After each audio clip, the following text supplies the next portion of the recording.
share a case report with you which I have come across in treating the cases at Kharagpur. This is of clinical interest. Moreover, if there is any omission, this is most welcome for the addition. Let me start the case. A 14-year Hindu girl, daughter of a junior trackman, residing in a mud house, studying in class 5, Railway Girls School, Kharagpur, admitted in Railway Hospital with chief complaints: irregular fever for 3 months, headache for 3 months, irrelevant talks for 2 days, not taking anything orally for 1 day, vomiting for 1 day, involuntary tonic-clonic movements of limbs with frothing from the mouth once. The history of the present illness: she went to her native village near Allahabad. After some days, she became ill there and admitted to a hospital there with headache and fever. She was investigated, including CT scan brain and advised medicines. She took the medicines for last 3 months. All the papers and the investigation was not available with us. As there was no improvement, she was brought back to Kharagpur by her father and admitted in Railway Hospital. On examination, there was pallor, bilateral enlarged cervical lymph nodes. There was no scar marks for BCG. On CNS examination, the child was conscious, irritable, responding to simple commands. There was tenderness over cervical region. Neck rigidity was present. Cardiac sign was positive. Pupil bilateral normal size, reacting to light. There was no cranial nerve involvement. Power, tone and reflex in all 4 limbs are normal. Plantar on both the sides are flexor. The respiratory system, there was bilateral fine rales in both the upper zones.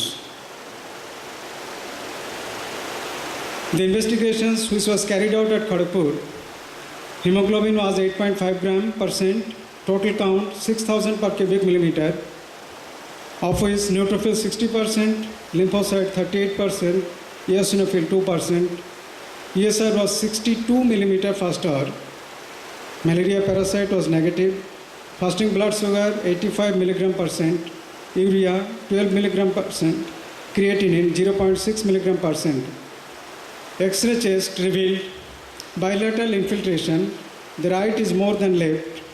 Mantoux test was carried out, which was negative. HIV ELISA was non-reactive. FNAC of the cervical node shows caseation and epithelioid cells. Sputum examination was 3+ for acid-fast bacilli. CT scan was carried out, which showed multiple hyperattenuated lesions in bilateral cerebral hemispheres. Posterior fossa normal, 4th ventricle in midline, 3rd and lateral ventricles normal with septum in midline. Basal subarachnoid cisterns, Sylvian fissure, cortical sulci normal. The suggestive of infective granuloma.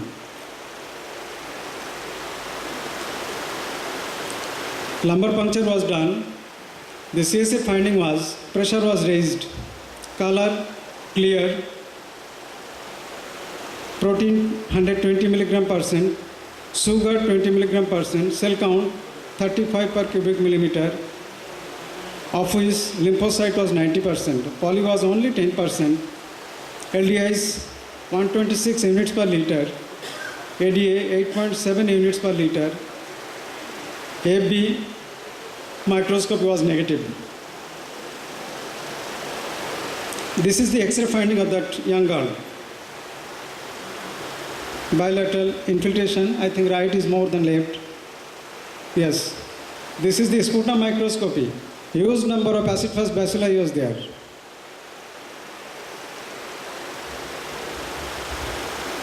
This is the second slide. Innumerable number of acid-fast bacilli. This is the CT scan report.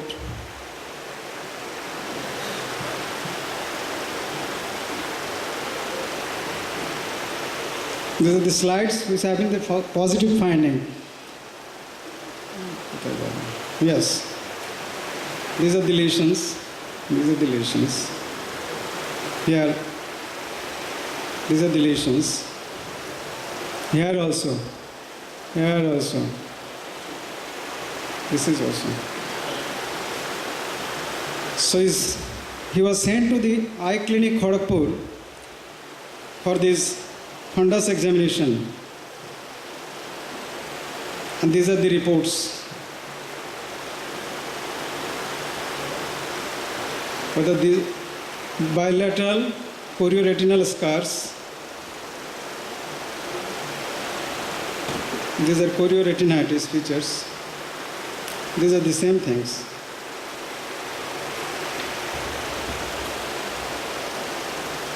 In some of the slides there was pigmentation.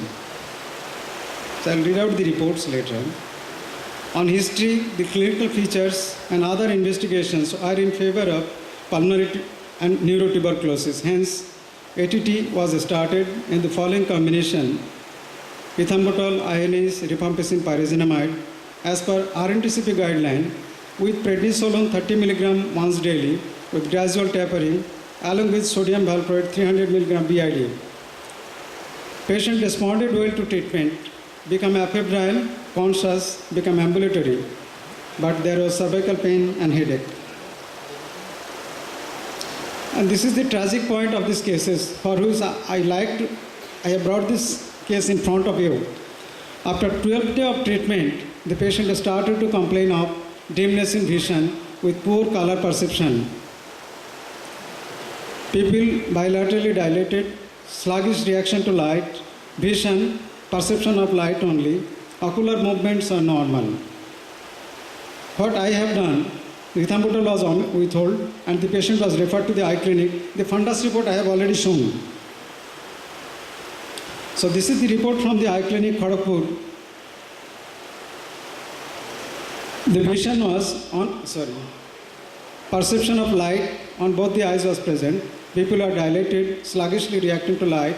Fundus, disc normal, margin well defined, right eye fovea healthy with chorioretinal scars, temporal to fovea. Left eye, 3 chorioretinal scars in macular area with pigmentation, suggestive of Hill tubercles. And they suggested visual evoke potential as well as hydroxycobalamin was added. The visual evoke potential report was revealed bilateral prolonged P100 latency and amplitude markedly reduced in both the eyes, which confirmed the diagnosis of ethambutol-induced optic neuritis. And with the stoppage of ethambutol and passage of time, But this was be fast. yeah, vision is gradually improving. Hopefully, she will regain her lost vision. And this is the visual evoke potential. See, in the left eye, it is markedly reduced. And in the right eye, it is little bit better, but definitely it is reduced. And both the eyes, P100. And follow-up CT report, a small micro-ring enhancing lesion seen in both the frontal lobes and temporal lobes. Cortical sulci, Sylvian fissure, medulla oblongata pons, cerebellum normal, fourth ventricle normal, and in midline basal cisterns normal. These are the, after 1 month the CT was done. These are the ring enhancing lesions. Biswas may conclude. Yeah, I've completed, I think. Thank you all for the patient hearing. Any question for audience? Only 14 years. When you have stopped the ethambutol, what drug you are giving at present? Instead of ethambutol, what other drug you are giving? Excuse me, sir. You have stopped ethambutol for ethambutol toxicity. Yes. Then you are giving the 3 drugs. Yeah. What other drug you are giving? Streptomycin was added. Yeah. Dr. Biswas, you have done the CT. Why you have not done the MRI with contrast? Because CT, once you are getting multiple lesion hypertensity, Yes, sir. advised to go for the, there is perilesional edema. Yeah. We should go for the MRI to contrast study. Because this may be also neurocystitis, number 1. Yes, sir. Number 2, once you have the P latency is increased, this is drug induced demyelination. Yeah. You can know from very beginning, you can see the MRI and do the things. No, sir. One more thing I like to tell it. I know that it is a case of ethambutol-induced optic neuritis. Now, how could you- Just a minute, sir. And that's why I have referred this patient to this ophthalmologist. Even this patient has come to the Garden Ditch.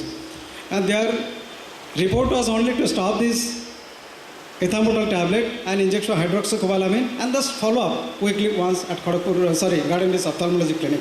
Nothing more was advised from their end. And from the diagnostic point of view, I think the diagnosis is confirmed. It is a case of tuberculosis and neurotuberculosis.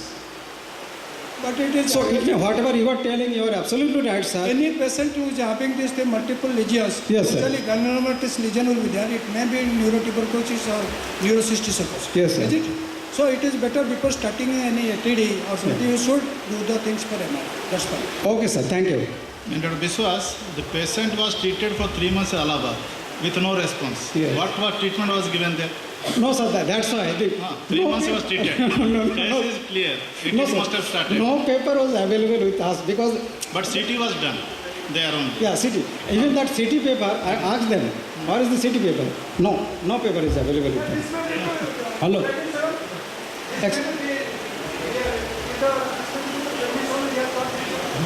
Yeah. No, what treatment was given? The 3 months was treated there, CT was done, everything. One question. Okay, thank you. Okay, sir. Okay, sir. Thank you. Thank you, Bob. One question. One more question. Please, one more question. Yeah, what is the importance of the Mantoux test in this case? No, sir. Mantoux test, a 14 years old girl. No, Mantoux test, if it is more than, it is definitely it is a sputum positive diagnosis is confirmed. Mantoux test Has it no is- role. as because it is routine, that's why I have done it. I think it is of no clinical importance in these cases. Yes, But right. one more thing, you must ask me why the BCG was not been given to this patient. Because this is a case of Right, tuberculosis right. and BCG, not only it is not prevent the tuberculosis incidence, but it prevents the serious form of the neurotuberculosis or other form of serious tuberculosis disease. If patient had might have taken the BCG in the when he or she was a child or at the time of birth, Yes, sir. this would not happen. Yes, sir. Thank you, sir. Thank you. Sir, if Mantoux was done, what is the strength used? Excuse me, sir. What is the strength of PPT used if Mantoux was done? It is a purified PPT was given with 5 tube. Sorry, sir, the Strength, current recommendation strength. is 1 PPT. No, but we are used to giving it That 5 is tube. the old recommendation. The current recommendation is 1 PPT. It may be. Okay, sir. Thank you. Our next speaker is P. Baxi.